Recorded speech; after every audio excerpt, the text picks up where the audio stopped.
Descalzarte es mi podcast, tu podcast y el de todos. Es un nuevo canal para conocer historias, analizar, reflexionar y, ¿por qué no?, divertirnos. Si externas lo que provocan ciertas situaciones en ti, te sentirás más ligero. Si las compartes a alguien, podrán servirle. Y a ti, te habrá hecho más experto. ¿Listo para pasarla bien? Ponte cómodo. Descálzate conmigo. Descalzarte con Adriana Macías. Decir adiós a una situación, a una pareja, a un proyecto o a una amistad no es nada sencillo. El duelo es inevitable. Sin embargo, cada persona lo vivimos de manera diferente. ¿Conoces las etapas por las que puedes pasar? En este episodio 8 de la temporada 1 platicamos con una reconocida tanatóloga. Gracias por acompañarnos, Mani Juanqui Vega. Iniciamos así, Descalzarte. Hola, ¿qué tal amigos? ¿Cómo están? Bienvenidos a un episodio más de Descalzarte, tu podcast, el podcast de todos, donde todos nos ponemos a gusto, nos relajamos y nos descalzamos. Y la verdad es que estoy muy contenta, muy conmovida con cada uno de los mensajes que hemos recibido, las cartas, que escuchen el podcast, que lo compartan para que cada día crezca más y más esta comunidad. Y en esta ocasión leí un mensaje que la verdad me movió, se me hizo muy emotivo, el mensaje que nos mandó Armida López. Ella es de León, Guanajuato, y nos empezó a platicar cómo, bueno, pues su pareja de 25 años perdió la vida ahora con este gran reto que vivió la humanidad con el COVID. Y bueno, pues ha sido pues muy triste para ella, muy complicado el ir viviendo este proceso. Y pues obviamente surgieron muchas dudas a lo largo de esta situación de pérdida y de otra vez reinventarnos y emprender un nuevo proyecto y hacer un nuevo plan de vida. Entonces me di a la tarea de invitar a una gran especialista. Y por eso invitamos a Mani Juanqui Vega. ¡Un aplauso, mi querida Mani! Muchas gracias. Oye, Mani, su nombre es japonés o chino. Chino, Mania, el original. Y pequeña fíjense, alegría. eso significa pequeña alegría. Y qué bonito porque, bueno, Mania es una especialista tanatóloga. Ahorita nos va a explicar para quien de repente dijo, ¿cómo? Porque esto es de descubrir, de formación y de entender cuál es esta profesión de tanatología, pero no solamente de entenderla, sino de encontrar en qué nos puede servir y cuál es la utilidad fundamental, porque de repente vemos a un tanatólogo y creo que hay una confusión ahí en su misión y en cómo nos puede acompañar en este proceso. Entonces, Mania, platícanos un poquito. Primero, para empezar, gracias. Ay, de y nada, Adriana, al contrario. Paso número 1. Dime. Se llama descalzarte. Así que por favor te voy a invitar a que te pongas cómoda, quítate los zapatos, pues por los favor. quito. Estira Sin esos problema. dedos, sí. Oye, qué a gusto, porque así A creo que gusto. platicamos uno mejor, platicamos uno más tranquilos. Muy bien. Y sobre todo, el que de alguna manera nos sintamos sin esas presiones, podemos platicar más a gusto. Antes de empezar, platícanos un poquito, ¿qué hace un tanatólogo?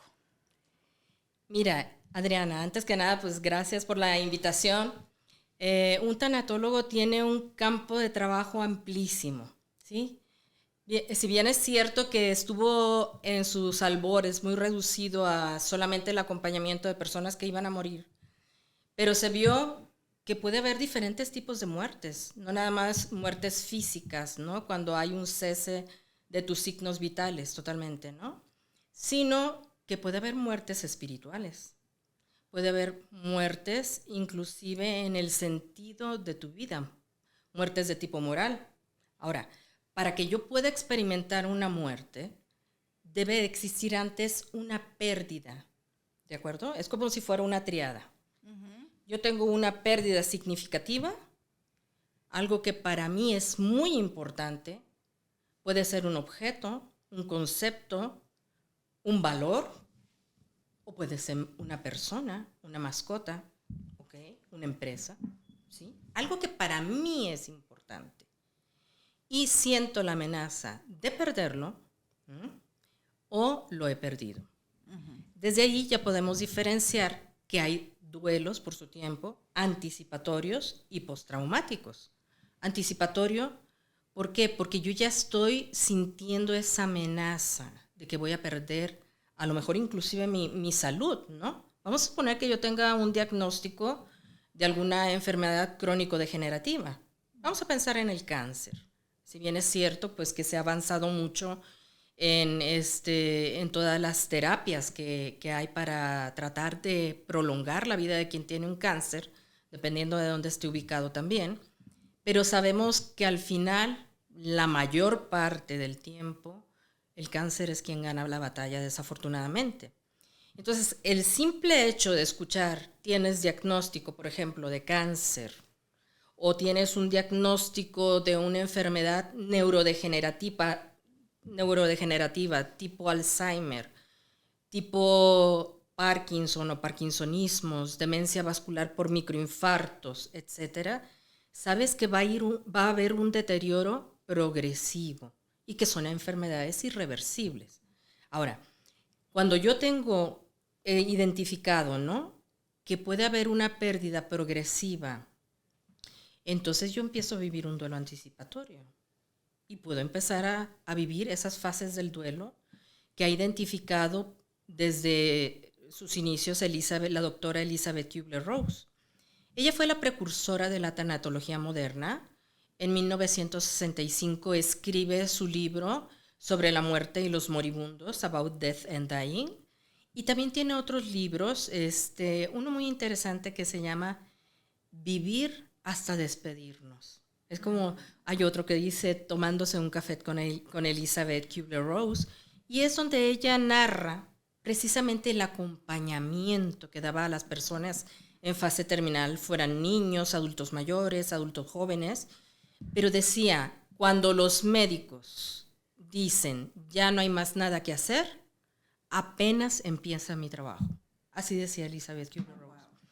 Y definitivamente, Adriana, trabajar en esta área, yo sí creo que exige un don especial, ¿sí? Es un regalo recibido, yo desde mi propia creencia sí creo que es como un don de Dios, porque implica morir un poco junto con la persona que está muriendo. Cada quien tendrá sus motivaciones interiores, ¿sí? Tú fíjate en un atleta, por ejemplo, o alguien que vaya a escalar el Everest, pues también está exponiendo su vida, claro, ¿sí? No sabemos si va a aguantar su capacidad pulmonar o si se le van a necrosar algunos miembros de su cuerpo con la temperatura tan baja. Y sin embargo tiene su motivación interior. Y mi motivación interior son las personas, ¿sí? Las personas no solamente al final de la vida, sino personas que están sufriendo por una pérdida significativa en tiempo presente, o que la vivieron en el pasado y nunca la trabajaron, porque a lo mejor la bloquearon. Volviendo a la parte de los duelos anticipatorios, tenemos también el duelo normal o actual que yo esté experimentando, o el duelo postraumático. Vamos a suponer que tengo a un ser querido en el hospital y pues ya está a punto de fallecer, está en una etapa de agonía. Aquí yo creo que es bien interesante también, Adriana, situarnos con respecto a los diagnósticos y pronósticos médicos. Porque cuando hay un cáncer terminal, que te dicen los oncólogos o los especialistas, tiene un aproximado de vida, una expectativa de vida de unos 6 meses, por ejemplo, ¿sí? Puede ser menos, ¿sí? Y hay una sintomatología muy concreta y valoraciones donde se le va a ir dando ese seguimiento y acompañamiento. Cuando nosotros estamos hablando de una enfermedad, ¿sí?, tenemos una riqueza muy grande. Ya se ha aprobado toda esa ley de muerte digna, que no es sinónimo de eutanasia, y quiero hacer esa aclaración. No es sinónimo de eutanasia la muerte digna que se aprobó aquí en 2019 por la ley y el Congreso, sino que es darle al enfermo terminal todo lo que necesita en el nivel espiritual, médico, paliativo, de control del dolor y de acompañamiento que él necesita, atención psicológica, psiquiátrica, tanatológica, por supuesto, para que vaya preparando su propia finitud, y a la familia para que puedan ayudarlo a, digo, para el despegue, ¿no? Ayudarlos a liberar esa alma que tiene que trascender, y que la doctora Elizabeth Kubler-Ross lo comparaba como si estuviésemos nosotros en vida atrapados como en una crisálida, en un capullo, en nuestro cuerpo, y no es hasta el momento de nuestra muerte cuando podemos expandir nuestras alas, como la mariposa, para volar libremente, ¿no? En un plano perfectísimo de energía, donde no va a haber limitación ni de la materia, ni del tiempo, de la parte corpórea, que es la que te pone los límites en ocasiones, ¿no? Entonces, en esa trascendencia a mí me toca acompañarlos, y para mí es una gran satisfacción cuando se van inclusive con una sonrisa, o cuando en medio de las dificultades de poder despedirnos y desprendernos, son capaces los hijos, los familiares, vamos a poner que fuera el caso de un padre de familia, una madre de familia, ¿sí? Son capaces de olvidarse de sí mismos para entonces centrarse en la persona que está sufriendo, y no retenerla, sino decirle: te puedes ir en paz, te doy las gracias, te perdono, perdóname tú también a mí, pero puedes irte en paz. Oye, qué bella misión. La verdad es que sí, tienes toda la razón. Se necesita, mi querida Manny, un carisma especial. Es un don, definitivamente, porque la muerte es algo que nos asusta muchísimo. Yo pienso que nos asustaba tanto, que de alguna manera nuestros ancestros, pues por eso hicieron el festejo en el Día de Muertos, para de alguna manera tener una especie de reconciliación con esta parte de ciclo de vida, ¿no? Exactamente. Entonces, sí se necesita un don. Y mira qué bella manera de verlo. Yo nunca lo había visto así. Al final, pues pienso que rompemos muchos capullos en nuestra vida, ¿no? Exactamente. Y vamos a romper el capullo más importante. Cuando pensemos que todo finaliza, a lo mejor es el comienzo de algo precioso, más grande. Y si lo vemos desde ese punto de vista, pienso que pudiéramos tener un descanso más, con alguna resignación mayor, o una paz interior mayor, ¿no? Porque esperanza y consuelo, Adriana. Y de que los vamos a volver a ver cuando estemos en ese otro plano espiritual. Sí. Ahora, entonces, según lo entiendo, podemos vivir o podemos consultar a un tanatólogo si tenemos una pérdida de alguna manera de una empresa muy grande, o si tenemos una pérdida de una mascota, porque también nuestras mascotas se vuelven parte importante de nuestra vida, se vuelven un familiar más, una pérdida de un matrimonio. También, separaciones. Podemos buscar un tanatólogo para que nos ayude cuando tenemos una pérdida de un matrimonio, hasta la pérdida de un ser querido. Mira, yo lo había pensado que nada más cuando era la pérdida de un ser querido, y bueno, pues ahora ya vimos que se abre todo este abanico de posibilidades, y que nunca es tarde para acercarnos a un tanatólogo y sanar, porque a lo mejor de repente, bueno, pues estamos viviendo el proceso, como dices, una detección de un cáncer terminal, y bueno, pues buscamos un tanatólogo que nos acompañe. O ya falleció y buscamos un tanatólogo para que nos acompañe. O ¿sabes qué? Mi papá, mi abuelito, mi mamá, mi tía, mi hermana falleció hace 5 años y yo sigo en el hoyo, no lo puedo superar.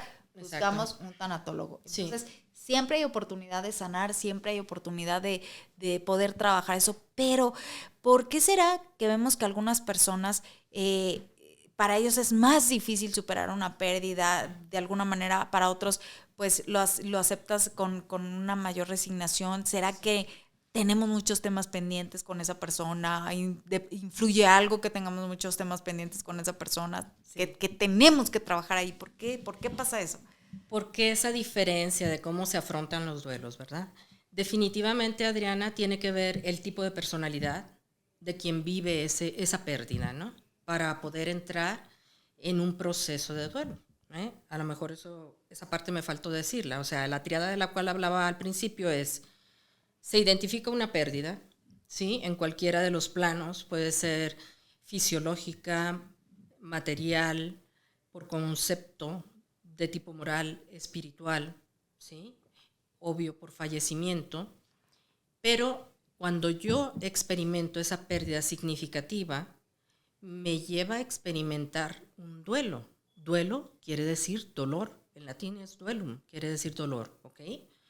Pero el dolor no es algo como si fuera algo pasivo, sino que es algo dinámico, y por eso Elizabeth Kubler-Ross manejaba estas fases del duelo, ¿sí?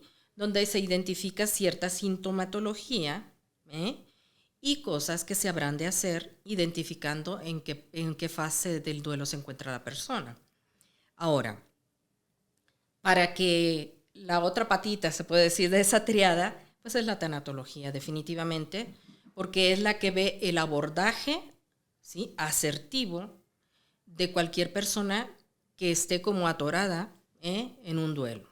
Ahora, ¿de qué depende? Te decía, del tipo de personalidad, pero también de los conceptos, de los valores, de la cultura, de la educación que recibiste, ¿sí?, de los ritos inclusive cultuales, no culturales, cultuales, de culto que vive la persona, ¿sí? Y la relación que tenga con en caso de que fuera una persona la que fallece, la relación que tuvo con ella. Cuando hay, fíjate, haciendo un paréntesis, cuando se ha vivido una relación difícil, de mucho pleito, de muchas diferencias, mucho rencor y demás, y muere la persona, máxime cuando estaban enojados, entonces estamos ya como visualizando, previsualizando un duelo que puede ser complicado, difícil. ¿Por qué? Porque va a estar lleno de culpas. Un duelo culpígeno de si le hubiera dicho, si lo hubiera perdonado, si le hubiera dicho cuánto lo amaba, pero no lo hice. Me pidió que lo perdonara y yo me encerré en mi rencor y en mi ego y no lo quise perdonar. Y de repente, un accidente, una muerte traumática de a lo mejor un infarto fulminante, sea derrame cerebral, al miocardio, lo que tú quieras. Y ahora ya ni te platico con lo de los sismos. Sí, es cierto. Y ha es pasado. Que lo piensas, claro, Adriana. Y fallece este ser amado, esta persona, y de alguna manera queda ese ciclo pendiente y duelen más. ¿O será que yo lo estoy percibiendo así o no tiene nada que ver? Cuando de repente fallece, no sé, una persona que ya estaba en una situación de enfermedad terminal, de alguna manera, en cierto modo ya como que estás esperando un cierto desenlace. Pero a veces cuando sucede un accidente que no esperabas, cuando es alguien muy joven, un adolescente, un niño, o cuando... pero aún hoy en día que acabamos de vivir este gran desafío en el mundo, esta enfermedad que ha tomado varias vidas del COVID, como le pasó a nuestra amiga que nos está escuchando, que por ella hicimos este podcast, mi querida Armida. ¿Será posible que es más complicado superar una pérdida cuando se han visto pues involucrados el tema de COVID, el tema de la edad, el tema de un accidente? Sí, mira, hay diferentes tipos de duelos, ¿sí? También, pues dependiendo del tipo de la muerte, del fallecimiento, ¿no? Hay duelos que se consideran como duelos suspendidos, por ejemplo, cuando hay secuestros. A mí me ha tocado atender a personas cuyos hijos, en este caso son madres de familia, han sido secuestrados. Entonces son duelos abiertos, no concluidos, y mucho menos integrados al presente. ¿Por qué? Porque esos familiares, esos padres de familia, siempre van a estar esperando que su hijo regrese. Inclusive pasarán 6 años, 8 años, 10 años, y me dicen las personas estas con las que he trabajado, es que yo escucho un coche y salgo corriendo a ver si son mis 2 hijos que me secuestraron. ¿De acuerdo? Entonces, es muy difícil que si no hay, por ejemplo, unos restos, aunque sea un huesito, ya ves que hicieron esta asociación de mujeres que están buscando los restos de sus hijos desaparecidos, ¿sí? De madres de familia. Y yo, de verdad, las admiro muchísimo. ¿Pero por qué? Porque quieren cerrar ese ciclo y tener la certeza de que realmente está muerto su hijo. Si no, lo van a estar esperando a que entre por la casa. Entonces son duelos suspendidos muy, muy duros. Y aunque encontraran un pedacito así de fémur, de cráneo, que le hagan después la prueba del ADN para saber si realmente perteneció a su hijo, ese cachito de cráneo, de fémur, de brazo, es lo que van a velar. Entonces, el poder hacer un rito funerario también les ayuda como a aterrizar en la realidad de que mi hijo no va a regresar nunca a casa, precisamente porque está desaparecido. Y ya encontré, aunque sea un indicio, de que jamás va a volver, ¿no? Hasta entonces se puede decir que esa persona va a empezar a elaborar su duelo, porque mientras está con toda la expectativa de que lo va a encontrar, ¿sí? Ahora, cuando son duelos por suicidio, hay una onda expansiva que puede abarcar hasta 240 personas, desde la primera línea hasta los que estuvieron involucrados al final. Entonces, ese tipo de duelos son muy complicados, porque siempre queda cuando son jóvenes, y esto quiero decirlo aprovechando que estoy aquí contigo, Adriana, que hay un índice de suicidio altísimo en jóvenes, tanto de jóvenes, y una compañera mía del hospital me dice que ya los niños inclusive ya empiezan a intentar quitarse la vida. Entonces, nos está hablando pues de una sociedad que está herida, que está enferma, y que nosotros tenemos que inculturar este tipo de temas en los sistemas educativos. Tenemos que dejar que sea el tema de la muerte un tema tabú, un tema del cual no queremos oír ni podemos mencionar. Inclusive, cuando es por suicidio, ¿sí? En la sociedad, es como que se recubre, hay como un velo, un sigilo para no decir que realmente murió por suicidio. O sea, dirán que tuvo un accidente, se cayó de las escaleras, le dio un infarto, etc. Pero pocos son las personas que lo reconocen, de que realmente mi hija, mi hijo, mi padre, mi madre se quitó la vida, ¿no? Se suicidó. Sí, claro. Entonces, porque de alguna manera queda un dolor ahí en el cual nosotros pensamos si pudimos haber hecho algo. ¿Qué me faltó?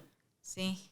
¿Qué pude haber hecho y no hice? Ajá. Y son duelos que ya tú vas viendo que se pueden tornar, no que sean, se pueden tornar complicados y después pueden también volverse patológicos.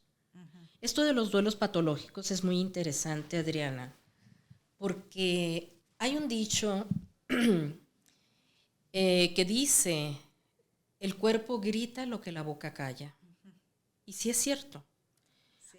Hay personas que no tienen herramientas de afrontamiento. Ese es otro de los elementos para poder diferenciar cómo va a vivir alguien un duelo y cómo lo va a vivir de otra manera el otro, según las herramientas de afrontamiento que tenga ante circunstancias difíciles, conflictivas o que le causen dolor, o un dolor profundo. Claro, ¿cómo estamos dispuestos a enfrentar ese dolor? A mí me pasó algo como muy curioso cuando estaba en este proceso dicen que cuando te divorcias, hay parejas que viven el duelo dentro del matrimonio, o sea, no cuando se acaba, sino incluso dentro del matrimonio. Exactamente. Yo lo viví así, dentro del matrimonio, y bueno, cuando ya estaba, ahora sí que resuelta a divorciarme, me dio una tos tremenda que no se me quitaba con nada. Sí. Y estaba esperando entrar con el otorrino y me ve una persona y me dijo algo que me impactó mucho porque me dijo, esa tos se te va a quitar hasta que digas lo que traes dentro. Exactamente. Oh my God. Ajá. Entonces, de alguna manera hay etapas en el duelo. Sí hay, yo he leído y he escuchado que bueno, hay etapas en el duelo, sin embargo hay otras corrientes que dicen que no hay como que propiamente unas etapas, pero bueno, tú eres especialista y desde tu postura, ¿cuáles son esas etapas? Sí, sí pienso que, bueno, a pesar de que Elizabeth Kubler-Ross puso 5, hay algunos estudiosos de la materia que pondrán, sociólogos, psicólogos, psiquiatras, que pondrán 10, 14, 12, otros lo resumirán en 3, pero a final de cuentas, la primera fase es una fase donde se puede encontrar el shock emocional, ¿no? Puedes caer en shock después de estar viendo una circunstancia que te está causando mucho dolor, sufrimiento, ¿sí? O puedes bloquearte. También depende mucho del temperamento de la persona. ¿Por qué? Porque tiene que ver con su reacción primaria. Es algo inconsciente. De hecho, la primera fase que nos dice Elizabeth Kubler-Ross con respecto a la negación, yo la puedo, se puede decir, ¿no? Conformar de estos episodios, o sea, de una reacción primaria, como es un estado de shock mental, un estado de bloqueo que durará más o menos unos 2-3 días para algunas personas. El de shock mental yo lo veo como más rápido, ¿no? De salir de él, como más de una impronta, así, que te deja así en la nada, o sea, casi en catatonia, no sabes ni qué hacer, ¿no? Pero ya la negación es una fase que puede durar inclusive hasta meses para algunas personas. Ahora, esa fase es muy importante. ¿Por qué? Porque siendo un mecanismo de defensa inconsciente que se activa, tú sobrevives al dolor.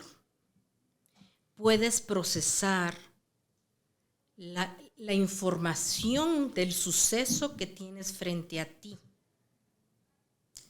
Porque a veces, tú imagínate, desafortunadamente, es lo que vivimos aquí en México, desafortunadamente, ¿sí? Imagínate que vas y te encuentras con un hijo que por equivocación lo balearon. No tenía nada que ver con malos negocios, ni mucho menos. Iba pasando en el momento equivocado por el lugar equivocado. Dicen, es que podrías morir de dolor junto con la otra persona que falleció. Entonces, por eso salta el estado de shock mental, como para protegerte y poder digerir poco a poquito lo que estás viendo. Ahora, cuando ya entras en esa realidad, empiezas a reaccionar con todo. Y también con tus vivencias anteriores. Ese yo histórico que conforma tu identidad personal, que no la puedes quitar. Hay personas que han tenido una infancia muy traumática. Por ejemplo, me pongo a pensar en muchachitos o niños que crecieron en un ambiente de mucha xenofobia o de mucho bullying, ¿sí? Que porque estaba pasadito de peso, etcétera, etcétera, ¿no? O porque era de otra cultura y llegó a otro país y en ese país pues no querían de extranjeros más que de casi de raza aria, ¿no? Entonces, nosotros vamos haciendo nuestro propio librito, inclusive antes de nacer traemos información en el inconsciente. Hay disciplinas muy interesantes, ahorita que me decías lo que te dijo tu amiga o tu amiga, ¿no? Que cuando sacaras... No estaba ahí en una persona del consultor, ni siquiera era mi amiga, nada, para que vean cuando te perciben así, que dices tú, oh my God. Era una persona que estaba en el consultorio. Sí, o sea, me conoce, por eso fue tan impactante, porque de alguna manera tus amigos pues saben un poquito si traes algún problema o algo, Pero eso era una persona que... Pero no ella lo conocía. identificó inmediatamente. Sí. O sea, en el momento que tú sueltes todo lo que traes aquí adentro, te vas a aliviar de la garganta. Hay una disciplina muy interesante que se llama bioneuroemoción. Y estudia precisamente la conexión que hay con las enfermedades y todo lo que vamos viviendo en el plano afectivo y emocional. ¿Sí? Otra fase, para no desviarme mucho del tema, está la fase de la ira, de la negociación, la fase de la depresión con su ansiedad, la fase de la resignación, que yo distingo allí una resignación sana y una malsana. En la sana puedes experimentar paz interior. En la malsana es como cuando dices, bueno, pues si no me queda de otra. Y es como ir arrastrando la cobija con aquel duelo, pero no se te puede acercar nadie, ni tampoco quieres ver a nadie. Entonces no es una resignación. Desde la paz. Exactamente, donde tú puedas proyectar paz con aquella situación difícil que estás viviendo. ¿Y esta etapa de la negociación cómo es? La etapa de la negociación... Vamos a negociar. Tú no te mueres, yo no me pongo triste. Exactamente. Esa quisiera vivir yo siempre. O decir, mira Diosito, yo tengo mucha fe, bueno, poquita, pero te prometo que voy a dejar la tomada, voy a dejar de fumar, voy a ser más asiduo. O sea, como que generalmente es con Dios la negociación, pero también con personas que son importantes para ti y que están involucradas en el caso de lo que estés viviendo como una pérdida, ¿no? Por ejemplo, con los médicos también empiezas a negociar, hoy tú me estás ofreciendo este tratamiento, pero ¿a dónde voy? O sea, ¿me das la esperanza de que va a vivir 3 años más o solamente vamos a aplazar la agonía? Entonces, y ahí se abre otro tema, por supuesto, que es la adecuación terapéutica o la limitación del esfuerzo terapéutico, ¿no? Y temas como es la humanización de la salud al final de la vida, que está de la mano con la bioética. Son temas también muy interesantes, ¿no? Y es que este es un mar de información y que... Es un mundo de verdad increíble. ¿En qué momento yo digo, porque bueno, de alguna manera es un proceso natural y bueno, pudiéramos pensar que yo soy una mujer que soy muy fuerte y todo, y como tú dices, depende mucho del carácter y todo, y bueno, pues aceptamos con resignación y en paz, y es muy bonita la pérdida, te despides de alguien y ya. Y pudiéramos decir que esa persona tuvo un duelo relativamente saludable, pudiéramos decir, o sea, un duelo que, bueno, pues lo supo manejar bien. Pero hay otras personas que no. ¿Cómo sabemos que no lo estoy manejando bien? O sea, ¿cómo? Okay. Porque de alguna manera decimos, bueno, es que no voy a tirar sus cosas de primera. O sea, me espero, ¿no? Sí. Y hasta puedes traer, no sé, tu argolla de matrimonio o sus cosas, dejar su cepillo de dientes, no sé, sus pantuflas que me decías hace rato, de alguna manera tienen un tiempo para estar ahí. Pero cuando es un momento en el que algo está pasando que ya no está bien y que es muy importante que tú busques ayuda profesional, que busques un tanatólogo, cuando podemos darnos cuenta si un familiar o si nosotros mismos ya no estamos viviendo algo que está bien, que necesitamos un especialista. Ok. Mira, generalmente cuando fallece alguien, ya hablando con respecto a un duelo por fallecimiento, hay personas que tratan de guardar todo tal como lo dejó la persona querida, ¿no? Por respeto, en honorabilidad a la memoria de esa persona, ¿sí? O porque yo me encuentro en una depresión tal que la verdad es que no tengo ganas de mover absolutamente nada. Antes, Adriana, se decía que un duelo anormal podría ser entre 6 meses, durar entre 6 meses, un año y medio. Y ya pasando del año y medio ya lo catalogaban como un duelo ya patológico, enfermizo o complicado. ¿Ok? Sin embargo, depende de quién lo viva.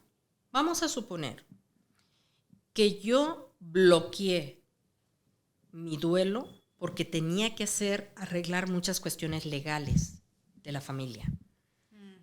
O cuestiones que se quedaron abiertos del negocio de mi padre. Vamos a suponer que hubiera sido la muerte de mi padre.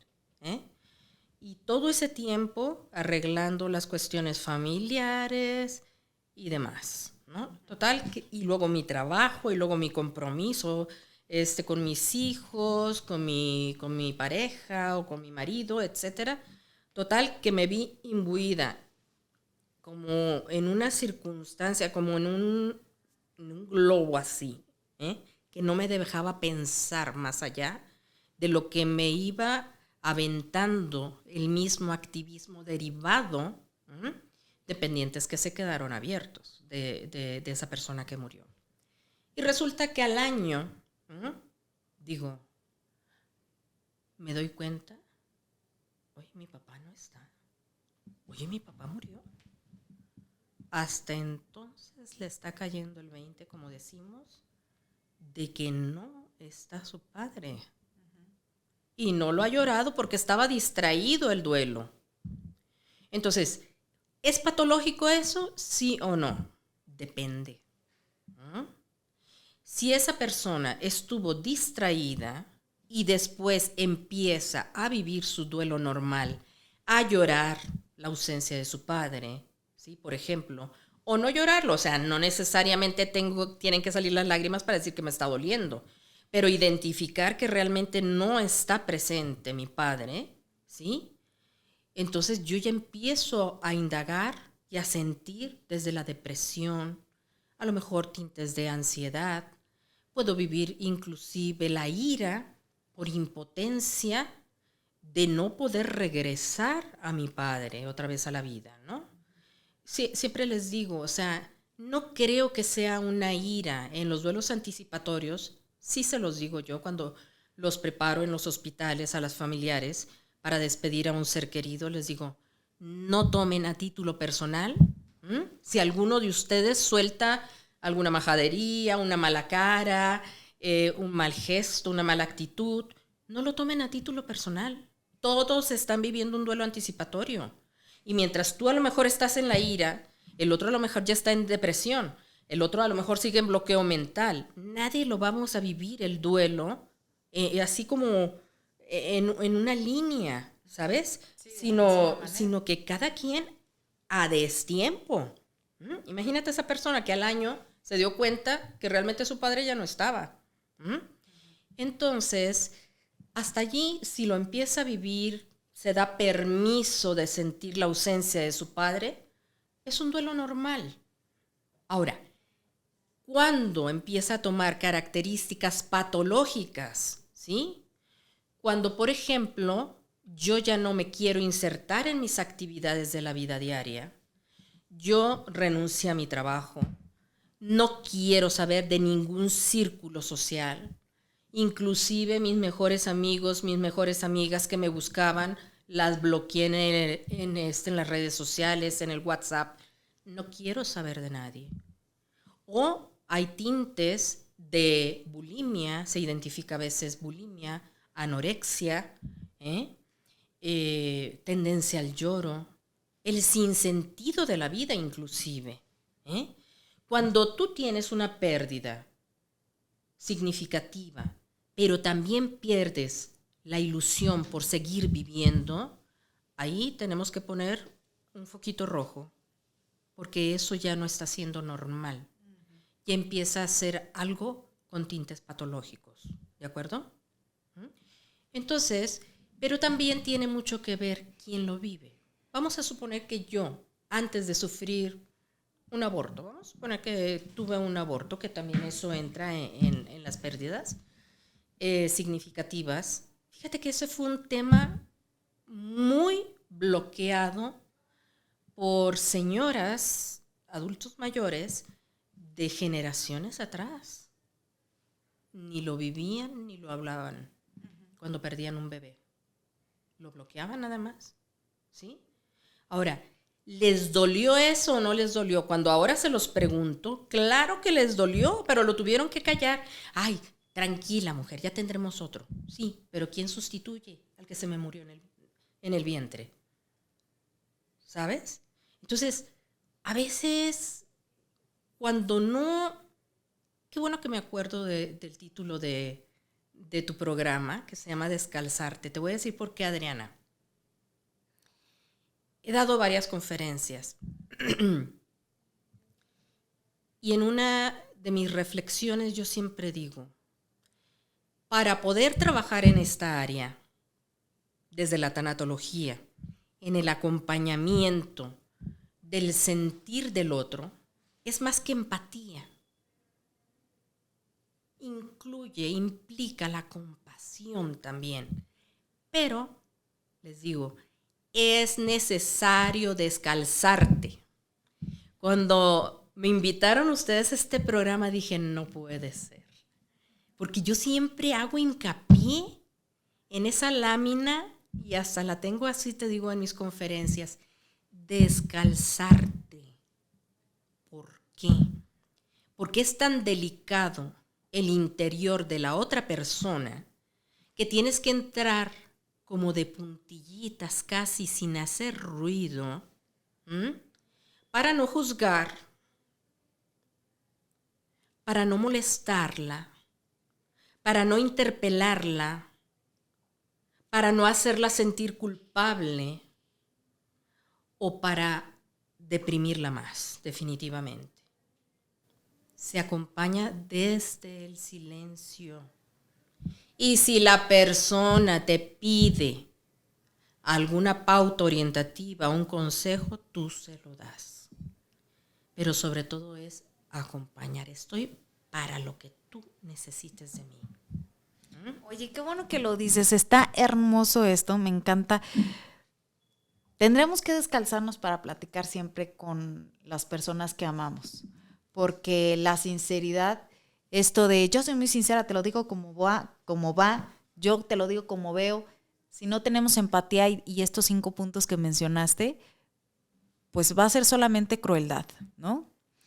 Y ese respeto de acompañamiento, a veces queremos decirles algo a las personas, ¿no? Para, vamos a acompañarlos a un funeral o algo y, ay, ¿qué le digo? Ay, mi más sentido pésame, lo siento muchísimo, sé por lo que estás pasando. Nadie sabe por lo que estás pasando tú, porque la relación que tengo yo con mi papá no es la misma relación que mi hija tiene con su papá. Entonces, no es lo mismo perder a un hijo que tiene su familia hecha a un bebé. No es lo mismo, nada, aunque tú también hayas perdido a tu papá, a tu mamá, no es lo mismo. No puedes decirle, sé por lo que estás pasando, lo siento mucho, porque en realidad nadie sabe, ¿no? Pero qué bello es que pudiéramos decirle, aquí estoy contigo.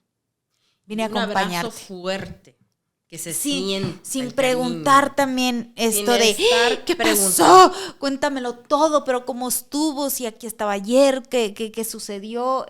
Luego a veces nada más es como que para enterarnos que, bueno, sé que a veces es humano, pero son también... Son posturas muy imprudentes. Sí, a veces nada más... Que lastiman mucho, ¿eh? Sí, es escuchar y todo. A mí se me hace algo como... me ha sucedido en 2 que 3 eventos que de repente yo he enfrentado esta situación de vida de la manera mejor que he podido. He metido la pata y me he equivocado muchas veces, pero a veces se acercan y me dicen, oye, dile unas palabras, es que acaba de perder a su hija. Oye, va a venir a verte porque acaba de perder a su hijo. Y yo digo, ¿yo qué digo? O sea, ¿qué puedo decir? Porque yo me pongo a pensar, hoy que soy mamá, me pasó algo bellísimo hace poquito. Sí. Estábamos en una conferencia y se acerca una señora, una mujer, un poco más joven que yo, de hecho, y me dijo, no he salido de mi casa, me invitaron a tu conferencia, a escucharte, está hermosa tu conferencia, yo no he podido superar la pérdida de mi hijo. Y en cuanto me dijo, no pude superar la pérdida de mi hijo, y se pone a llorar y me empieza a platicar de su hijo. Y yo le escuché y me puse a llorar, como que paramos en ese momento porque estábamos firmando los libros y todo. Me senté con ella a llorar. Eso es lo que puedo hacer por ti. Sentarme junto a ti a llorar, porque realmente yo me pongo a pensar en mi hija y digo, no sé, yo no podría, yo no encontraría unas palabras que yo las escuchara y dijera, bueno, gracias, ya me siento mucho mejor. Era lo que estaba esperando. Sí. Entonces, yo creo que lo mejor que podemos hacer por alguien, en ese momento yo así lo sentí, creo que se los comparto, tú eres la experta, oriéntanos. Lo que mejor podemos hacer es eso. Estoy aquí para llorar contigo, para echar madres, para gritar, para quejarnos. Que seas tú mismo. Ajá, porque tú mismo.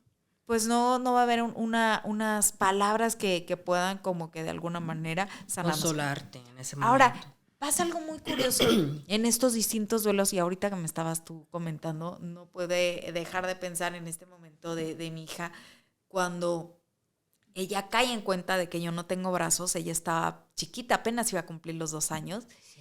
Y entonces siento que ella como que vivió una especie de duelo, porque de alguna manera cae en esta conciencia de que todos a su alrededor tienen brazos, menos su mamá.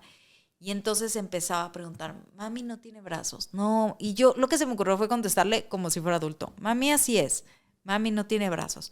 Me bajó el tirante, me revisó, pero se me hacía muy, muy interesante que cada 3 semanas, cada cierto tiempo, de 15 a 3 semanas, mami no tiene brazos. No, mami no tiene brazos, mami así es. Y tardó 2 añitos casi que a los 4 fue la última vez que me lo preguntó. Sí. Y de constantemente preguntar, como cuando estás en esta etapa de, ¿por qué se murió? Y sí se murió, pero si yo ayer lo vi, pero si hace un mes, pero si aquí está su ropa. Como de incredulidad, ¿verdad? Aquí está su celular, aquí está su Facebook, su última publicación, y te mandan recuerdos y todo. Que, o sea, ¿hasta cuándo es ese proceso en el que tú caes en cuenta de que, pues, esta persona sí ya no está? ¿O necesito ir a un tanatólogo para entender que esto ya no está y no va a cambiar? Sí, mira, Adriana, volvemos a lo mismo, ¿no? Si yo soy una persona que desde la infancia, vamos a suponer que yo tuve una infancia traumática y tuve o desarrollé patrones de conducta tendientes a bloquear o a huir, entonces estamos hablando posiblemente de alguien que va a volver a repetir esos mismos patrones de conducta cuando se encuentre en una situación que le cause dolor. No va a ser la misma, pero el cerebro va a buscar hacer inconscientemente una asociación psicológica con algo que vivió y sacará su librito, les digo yo. Cada quien va haciendo su librito de patrones de conducta, aprendidos y repetitivos. A lo mejor yo los vi en mis padres y por eso lo repito, ¿sí? O a lo mejor yo saqué esta estrategia, es mía, porque yo me tenía que defender del mundo y me quedé huérfano en la calle. Y tenía que sacar adelante a mis hermanitos que eran más chiquitos que yo, pero yo tenía 10 años. Pues esa es una pérdida de rol tremenda, Adriana? También eso no lo había dicho. Pero yo he tenido pacientes que me dicen, es que perdí mi infancia. Tuve que madurar y crecer a fuerza para poder sacar adelante a mis hermanitos, quedándonos huérfanos todos, ¿no? Entonces, si soy una persona que es resolutiva, pragmática y que sabe afrontar las cosas, ¿sí? Dándole la importancia que le corresponde a cada cosa, lo más probable es que así vaya a desarrollar mi duelo, un duelo normal, sano. Pero si soy una persona que tiende a huir de las circunstancias que me amenazan o donde yo me siento inseguro, lo más probable es que cuando tenga un fallecimiento de un ser querido, voy a hacer lo mismo. Me ha tocado ver personas que llegan al hospital, no pueden pasar la puerta para ir a ver a su ser querido. No pueden, se devuelven. Y vuelven al otro día. Y no pueden pasar ese umbral. Allí es cuando, por supuesto, los médicos, tratantes, especialistas, son los que me llaman a mí para dar acompañamiento a la familia. Entonces, yo hago un poco de anamnesis, se puede decir, de lectura hacia atrás, para ver qué tipo de duelos ha vivido esa persona, como para no poder afrontar la despedida de su madre, de su hijo, de su hermano. ¿De acuerdo?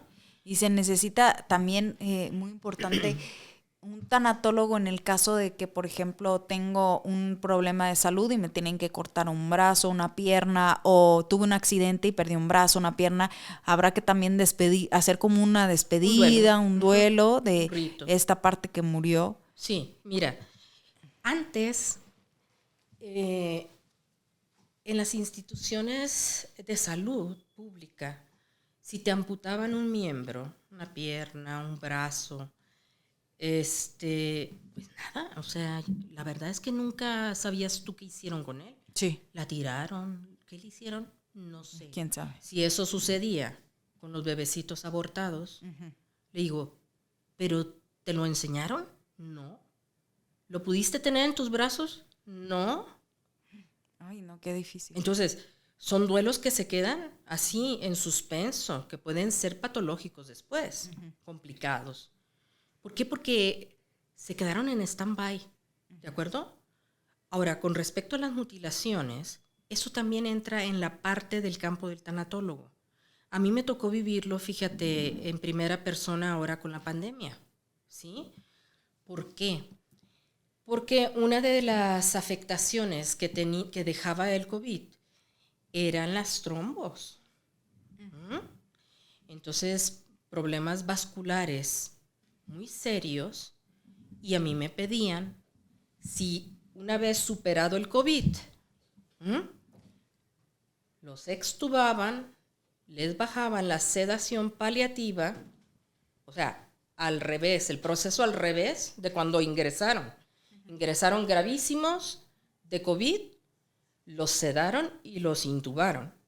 Pero si les hizo efecto el tratamiento que les dieron médico y no fueron órganos vitales que se afectaron de tal manera que pudieran morir, entonces es hacia atrás, ¿sí? Entonces extubar, bajar la sedación y luego los despiertan. ¿Qué es lo que pasa? Que cuando los despertaban, yo tenía que darles la noticia de que les habían mutilado las piernas, o de que ya no tenían brazos, pero como apenas estaban despertando de la anestesia, pues sentían, como dicen, el miembro fantasma en las terminales nerviosas de las piernas, ¿no? Entonces, esos serán duelos muy traumáticos. No te puedes imaginar, porque de repente eres una persona totalmente activa en tu negocio, te despiertan del COVID, te extuban y tú dices, ay, qué padre, ya me voy a mi casa. Sí, espérate tantito, pero es que no tienes piernas. Y dices tú, ¿y ahora cómo me voy a adaptar?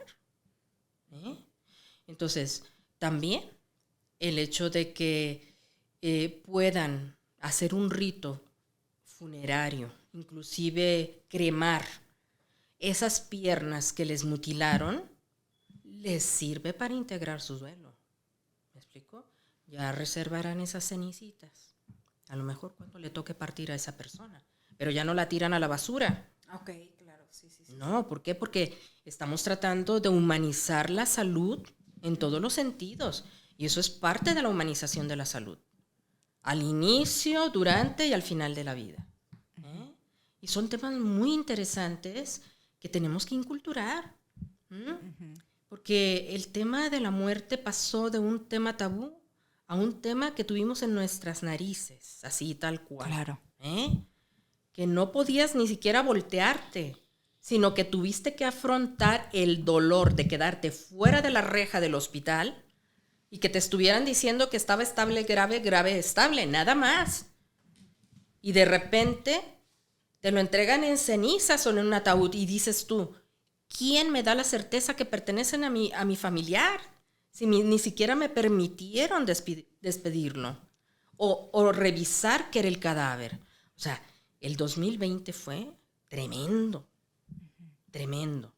Entonces, si a eso le sumas otros duelos pospuestos, negados, bloqueados, pues es como una bomba molotov en la persona.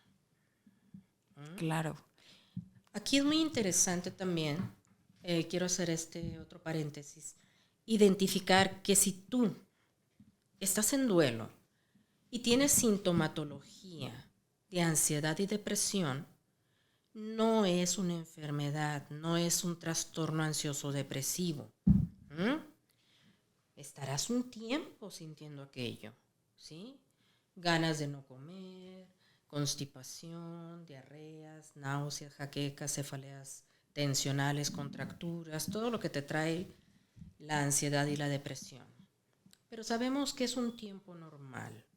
Ahora, si esa sintomatología te impide, como te digo, reinsertarte en tu comunidad laboral, social, familiar, intrafamiliar, y te recluyes e inclusive pierdes, como te digo, el por qué y para qué seguir viviendo, aguas. Necesitamos ayuda. Inclusive se puede tener la voluntad de querer hacer las cosas, pero no basta a veces la voluntad, porque ya estamos en un trastorno ansioso depresivo, porque a lo mejor yo ya lo tenía antes cuando murió mi abuelita, y resulta que ahora con la pandemia se murieron otros familiares míos, sí, claro. Y se me fueron empalmando todos estos duelos y no me dieron tiempo de trabajarlos.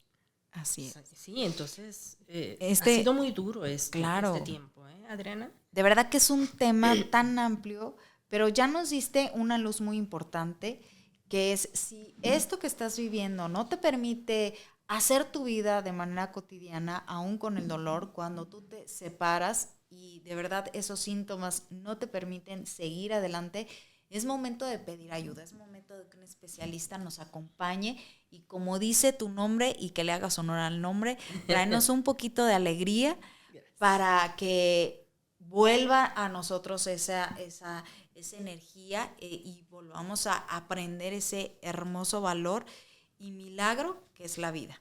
Así es. No nos despedimos todavía. Vamos a hacer una pequeña pausa porque voy a preparar unas cositas aquí porque ya viene el reto. ¿Quieres ver el reto? Bueno, pues no te despegues porque ya venimos con el reto de descalzarte. Bueno, pues ya trajimos todos los elementos para hacer el reto de descalzarte con mi querida Manny. Aquí tengo las tijeras, el hilo y una aguja muy hermosa que nos consiguió nuestra productora Rosita para que la alcancen a ver perfectamente todos ustedes.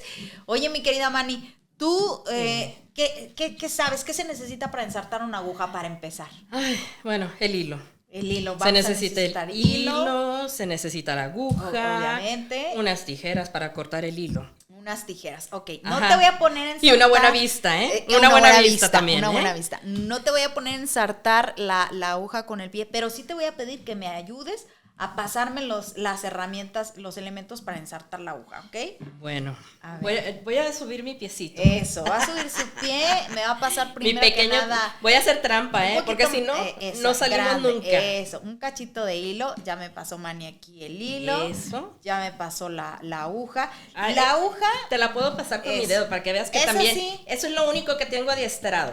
Es así. Estos dos dedos. Eso, ahí la va a poner Manny la aguja. Y ahora sí, con ayuda de Manny ahí, deteniéndome la aguja, que está haciendo un gran esfuerzo, Manny, porque déjenme decirles que estoy muy chaparrita. Está chaparrita y aparte la rodilla, ahí está, bueno, entre Manny y yo, ya ensartamos la aguja. Vean, ahí ya quedó ensartada. Es más, la voy a tomar con los hilos para que vean que ya está ahí. ¡Wow, qué padre! Ensartada la aguja. Y eso es Manny. Manny es una persona que te sirve de apoyo, que te facilita las herramientas, que te acompaña, que ahí está contigo echándote porras. Ahorita me dijo, wow, y todo. Y eso hace un tanatólogo. Manny, no sabes cómo te agradezco el habernos acompañado el día de hoy. Gracias. El habernos enseñado que enfrentar un camino tan doloroso no lo tenemos por qué enfrentar solos, que siempre es maravilloso poder enfrentarlo y de un experto, y sobre todo que siempre podemos darnos cuenta que podemos ser súper fuertes cuando ser fuerte es la única opción y el único camino que queda. Muchísimas gracias, Manny. Y chócala. Y muchísimas gracias a todos nuestros descalzados, y los espero en otra emisión de este podcast maravilloso en Descalzarte. ¡Yay!